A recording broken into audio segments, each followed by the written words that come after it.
এবার মনে হলো মানুষ অন্যায়ের আগুনে আপনার সমস্ত ভাবি কালটাকে পুড়িয়ে কালো করে দিয়েছে। সেখানে বসন্ত কোনো দিন এসে আর নতুন পাতা ধরাতে পারবে না। মানুষ অনেক দিন থেকে একখানি আসন তৈরি করছে। সেই আসনই তাকে খবর দেয় যে তার দেবতা আসবেন, তিনি পথে বেরিয়েছেন। যেদিন উন্মত্ত হয়ে সেই তার অনেক দিনের আসন সে ছিঁড়ে ফেলে, সেদিন তার যজ্ঞস্থলীর ভগ্ন বেদী বলে, কিছুই আশা করবার নেই, কেউ আসবে না।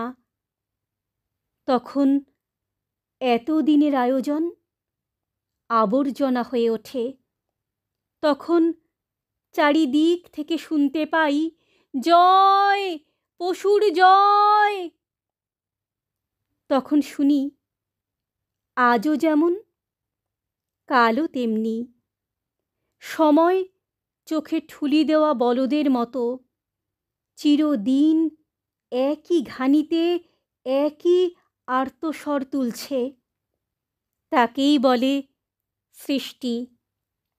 সৃষ্টি হচ্ছে অন্ধের কান্না। মন বললে, তবে আর কেন? এবার গান বন্ধ করা যাক।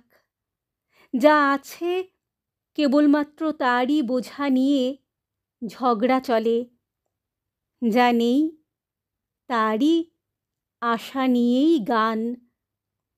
শিশুকাল থেকে যে পথের পানে চেয়ে বারে বারে মনে আগমনীর হাওয়া লেগেছে, যে পথ দিগন্তের দিকে কান পেতেছে, দেখে বুঝেছিলুম ওপার থেকে রথ বেরোলো।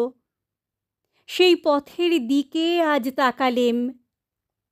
মনে হলো সেখানে না আছে আগন্তুকের সাড়া, না আছে কোনো ঘরের।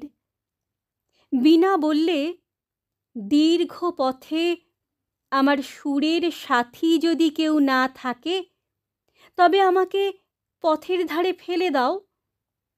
তখন পথের ধারের দিকে চাইলুম। চমকে উঠে দেখি ধুলোর মধ্যে একটি কাঁটা গাছ, তাতে একটি মাত্র ফুল ফুটেছে। আমি বলে উঠলুম, হায় রে হায়, ওই তো পায়ের চিহ্ন। তখন দেখি দিগন্ত পৃথিবীর কানে কানে কথা কইছে। তখন দেখি আকাশে আকাশে প্রতীক্ষা। তখন দেখি চাঁদের আলোয় তালগাছের পাতায় পাতায় কাঁপন ধরেছে।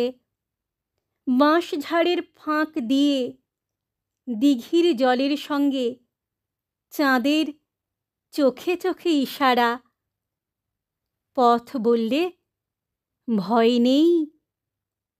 আমার বীণা বললে, সুর লাগাও।